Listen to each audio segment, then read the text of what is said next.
In this video you'll see my best effort at finding wild camping spots along the Wild Atlantic Way. I'll be down around West Cork in a sometimes stormy and chilly spring, and I'll do my best to bring you along for the trip. You'll see mountain camps, a lakeshore camp, a seashore camp, and a camp on a bizarre deepwater pier. You'll see some camps that work and some that don't.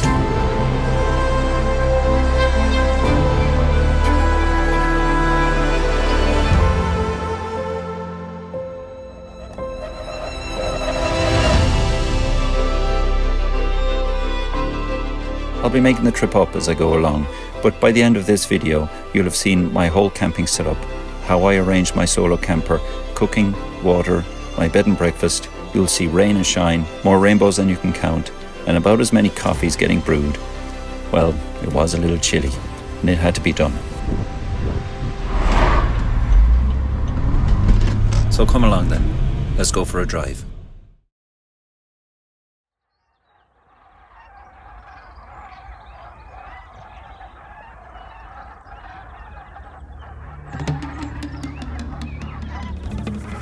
The geese had already decided it was spring. Time to head north again. As our camping trip would show, it was not quite as clear-cut as that.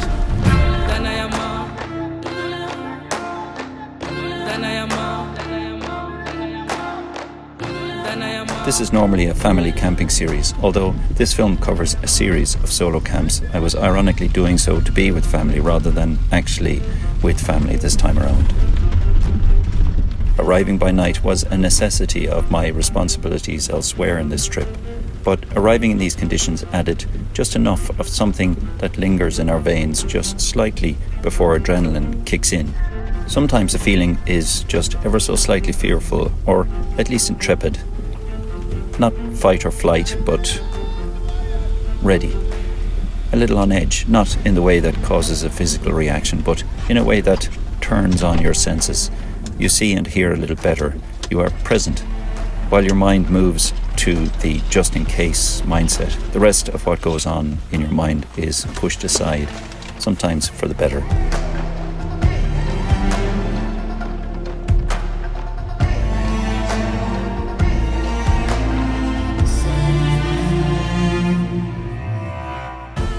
You smell the rain where normally you might only see it. Maybe the analogy is that you see the forest that bit better just because it has bears.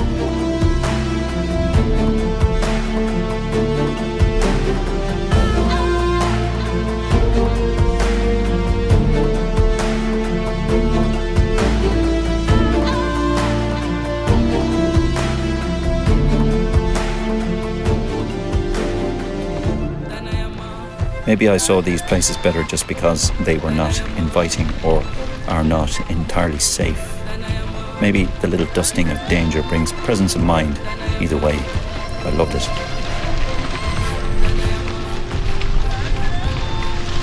During the night I could hear this deep pounding, a sort of ba-doom sound that any sea kayaker or coastal hiker will know to be the sound of sea caves.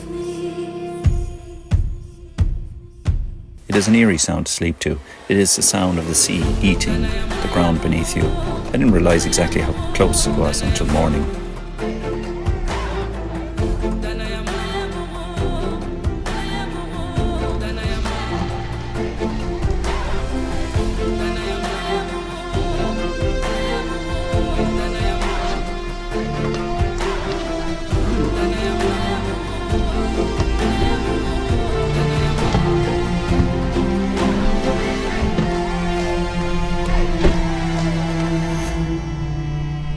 This is Duneen Pier on the Sheep's Head Peninsula.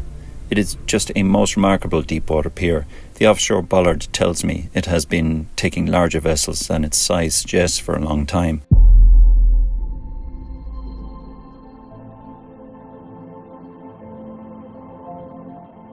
The structure of the surrounding rocks are like custom-designed wave breakers, only that they are laid on by erosion.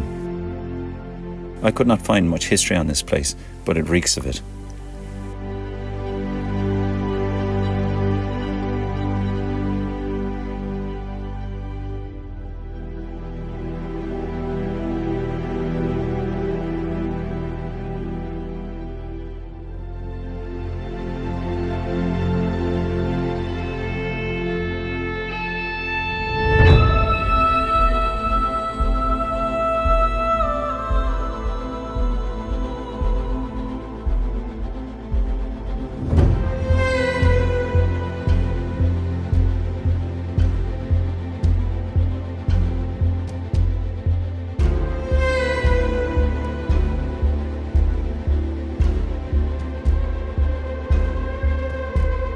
morning it was cold.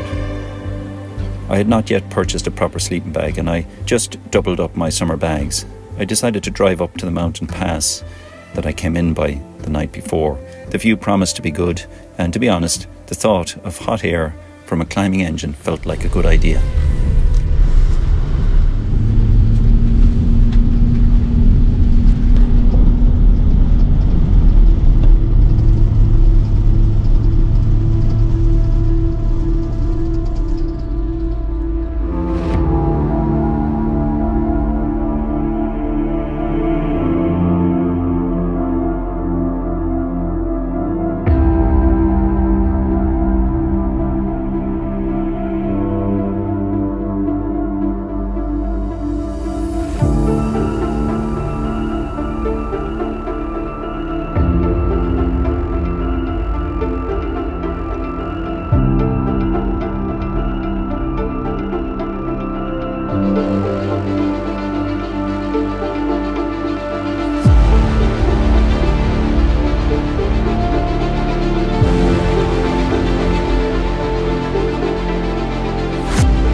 This is a place on Sheep's Head known as Fionnucle's Seat. The mythical Irish warrior apparently liked to rest here after a day's hunting. The place is steeped in legend. Here in the present, I was just mesmerised by the intensity of the late winter and spring colour of the grasses and heather upon the hills. I used to think of just our trees as deciduous, but our mountains are too.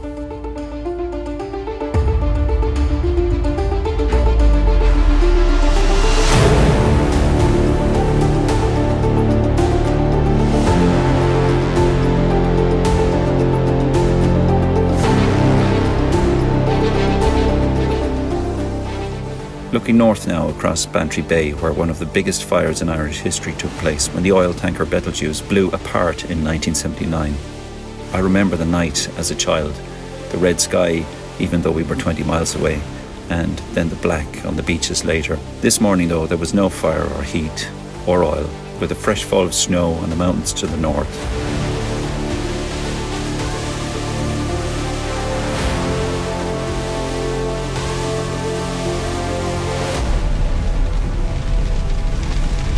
Showers marched in one after another, hail and sleet at times, and then dry again. None of it mattered in the car. I was not here for a hike, I was here for a drive.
In the family trauma of failing health, there is sorrow, but so often there are mistakes, and in that there is lost opportunity. The sorrow is salted not just by loss, but also by tinges of anger. Within this opportunity lost, I stole another opportunity in this trip, and that opportunity plucked from the roller coaster of events is where this story was born. To deal with sickness, there can be work for both doctors and builders, and in support of the latter, I found myself fetching a trailer which took me past this beautiful spot. how quickly the weather had changed.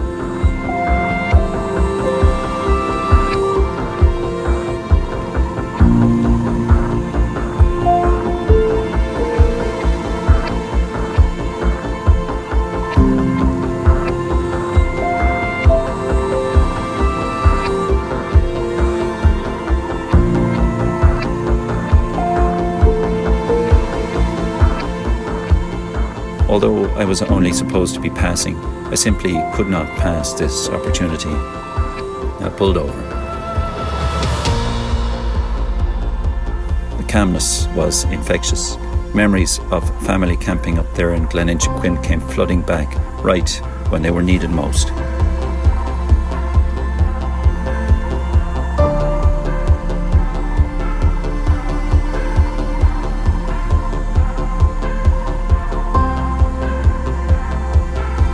And then my pause was over. Time for the busy bee to be busy again. But what a place to be busy. I just let that thought run.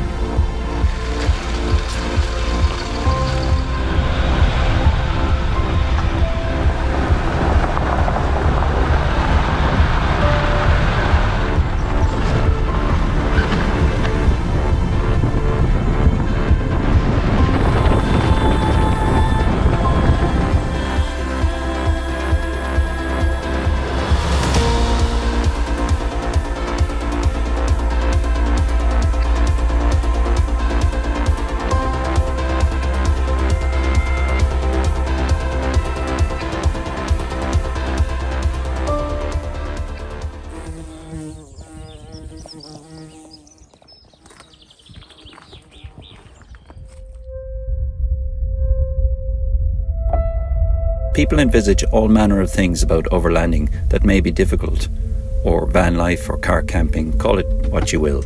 But in my opinion, the most difficult thing to get right is organisation. For all things a place, and a place for all things. Without this, you cannot find matches in the cold, food when you're hungry, torches in the night, glasses in the morning, or coffee in the cup. Without organisation, all that there is to gain in this escape is lost in frustration. To that end, many resort to drawer units. I see the benefit, but here is the problem. This car may bring 4 bikes out on a Friday, tow a boat on Saturday, be a camper for one on Sunday, and a school bus again on Monday. Then it'll be a camper for 4 plus a dog on the holidays. These roles are all very different, and drawers are restrictive in this versatility.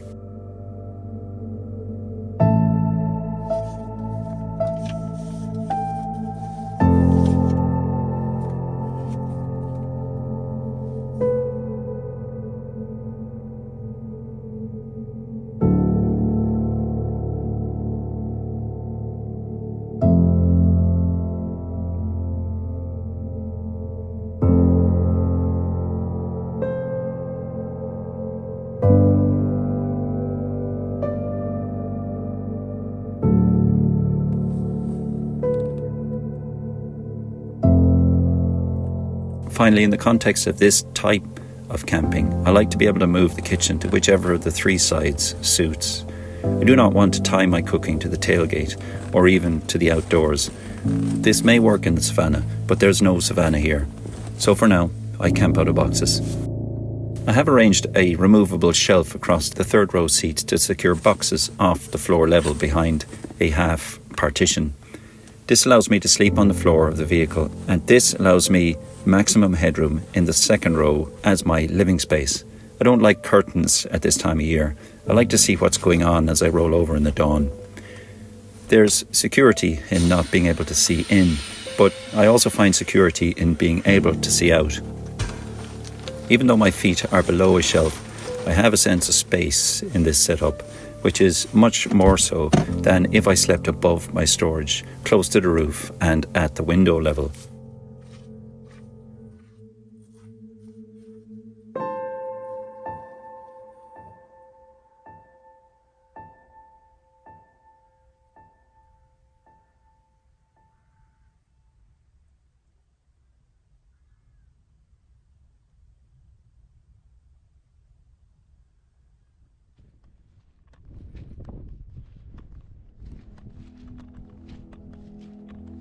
As far as I know, this land is what's known as commonage.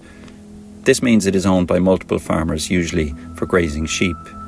This also means it is not public.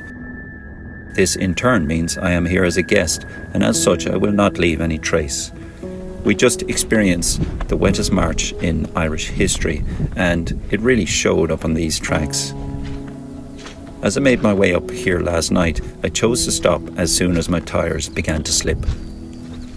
I could have ploughed on to a superior camping spot over the crest of this rise, but as far as I'm concerned, where that would entail my vehicle digging up the track, then the most likely outcome here is a locked gate next time I come around. So I stopped for the night where the disco first came to a halt. I didn't expect much traffic.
Each camp in this video was found just by scrolling through Google Maps.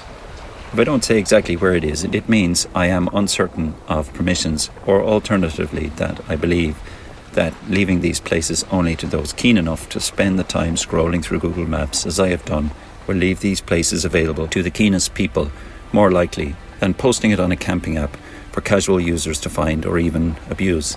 If, however, you do want a specific guide to locations in similar areas, you can try my beach camping episodes. I think that places managed by a county council, such as beaches, are better shared in numbers rather than those run by small farmers or others.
I am a wanderer at heart as well as a family man, and the latter, in my view, is often best served as a home bird. I'm so excited about all this though. This overland camping first brought me out camping with my kids, time closer to my kids, and then it brought me closer to my siblings, and now it brings me closer to my parents despite the distance, almost because of the distance.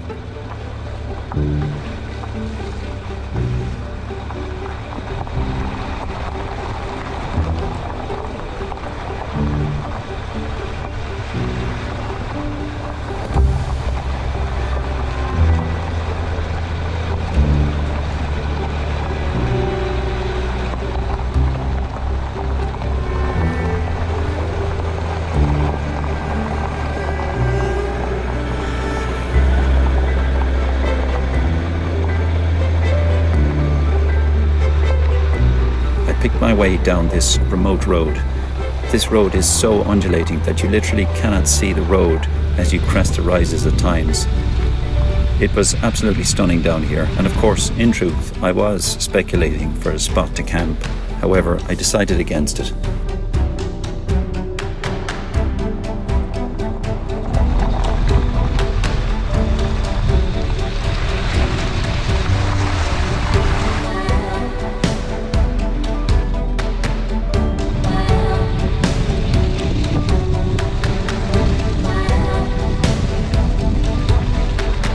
In this very quiet corner, I observed smoke from a chimney on the hill. If I had seen the person who lit the fire, I might just have asked. However, in this moment and place of stunning solitude, I just felt that to knock on the door was in itself an intrusion.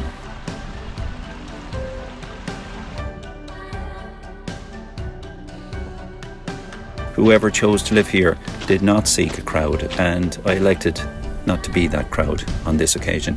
I quietly left them to their beautiful little corner of this island. There'd be other places.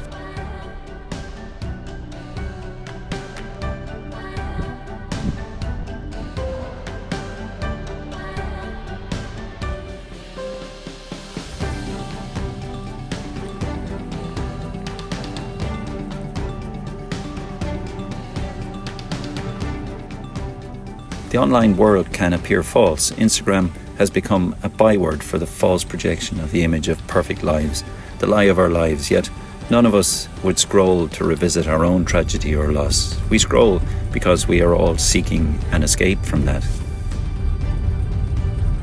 Therefore, the beautiful things we post are not necessarily, look at me, how fabulous is my life.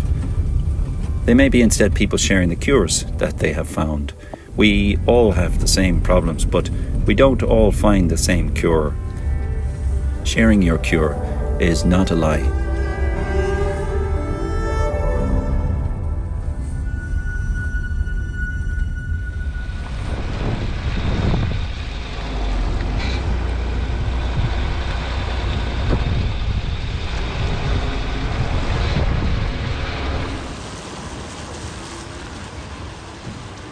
Fishermen, farmers, foreigners, they have all shared these parts of the country for half a century or more, and in towns like Castletownbere, you see all three in the country pace, the colour and diversity that add a certain spark nowadays to these places, and of course in good fish and chips as well.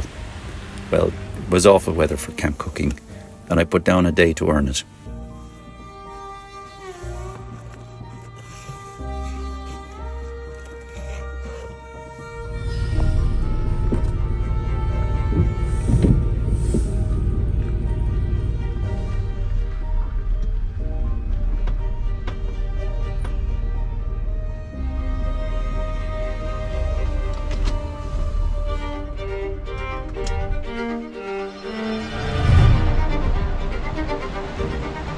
This pier is not like the others. The shelter it offers is minimal, and the approach is riddled with reefs. It is summer-only pier at best, and seems as much an endeavour in swimming amenity as anything else.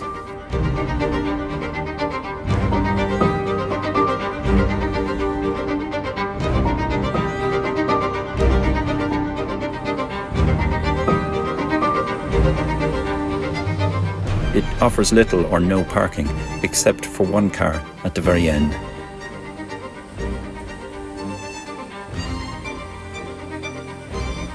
A van here would barely turn, and if it parked here, nobody else could turn. But for me, this odd and quirky little pier was nothing short of perfect for a night. As always, I arrived late. But this dawn, right by the breaking waves, was just perfect.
Logistically, this series of camps brought a fix for many problems and medicine for more.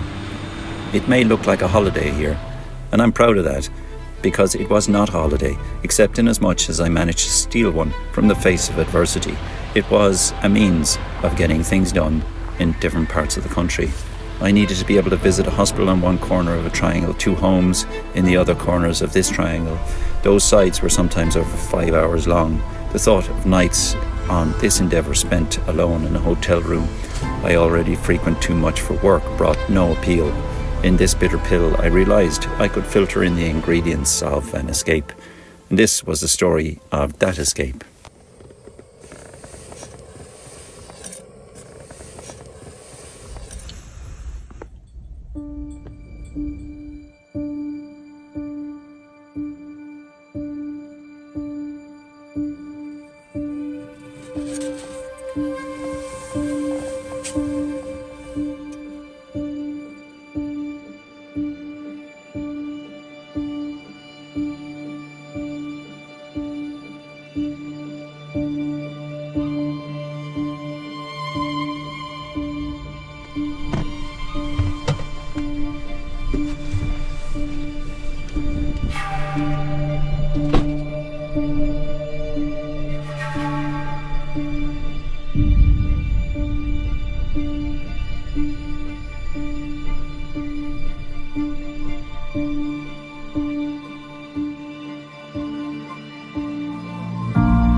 To deal with the geography and distances involved, I had decided to solo camp by night, attend to family challenges by the day, and in so doing, up upon the winter mountains and long nights, in the quietest corners I could find, I would avoid the loneliest place of all, that being the 4 walls of a soulless hotel room, hours from anyone or anywhere.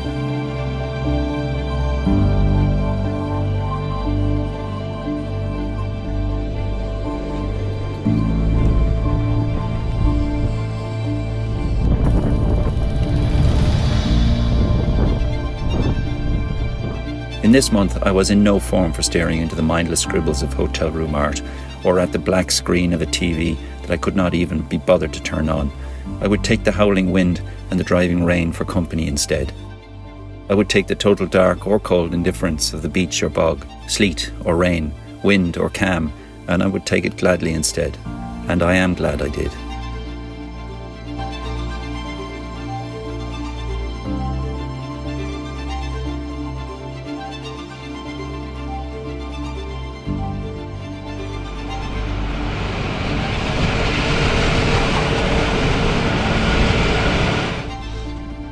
Solitude is like all things. Enough of it is invaluable. Too much of it is a false retreat. None of us can survive in solitude, yet somehow a little solitude can be the medicine that the busy members of our own communities crave, even those that don't quite know it. What cannot be undone in reality still must be undone in your mind. The best place to do that, in my mind, is the great outdoors. This close to loss, the help of those you love is only half the cure, because they unfortunately are afloat in the same sieve. I would in this time sleep anywhere as long as it was alive, and these places are alive. There were jobs to do hundreds of miles apart, homes to change, visits to be had, but this film is not about all that. You have enough of that in your own life, but I add all this here to say this. This is not a video about my perfect life. There are none. This is just my perfect cure, or as close as I can get to it. We all have to find at least one cure. Here might be one to try.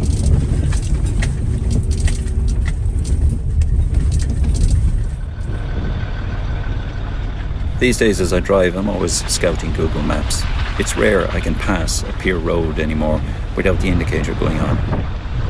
I don't think I'll ever camp here. Too easy to find a better spot. But it was a grand spot for a tailgate lunch before the long road home. Last year, my Easter egg hunt was spent camping on a beach with my children. This year, my Easter egg hunt was to find camping spots on my own.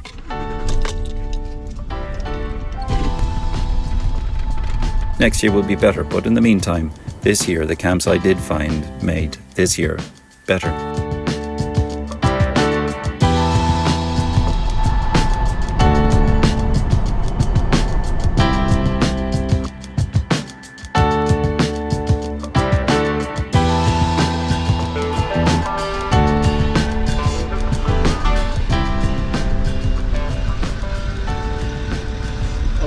Not too bad. Need a receipt? No, it's okay, thanks. Cheers.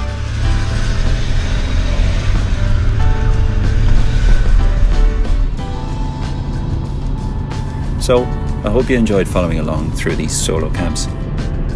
They allowed me to unpick the stitches in my mind that were made in error. A little part of the best counsel is silence. Even in bad times, there are good old days to be found. For me, these were the good old days of this time.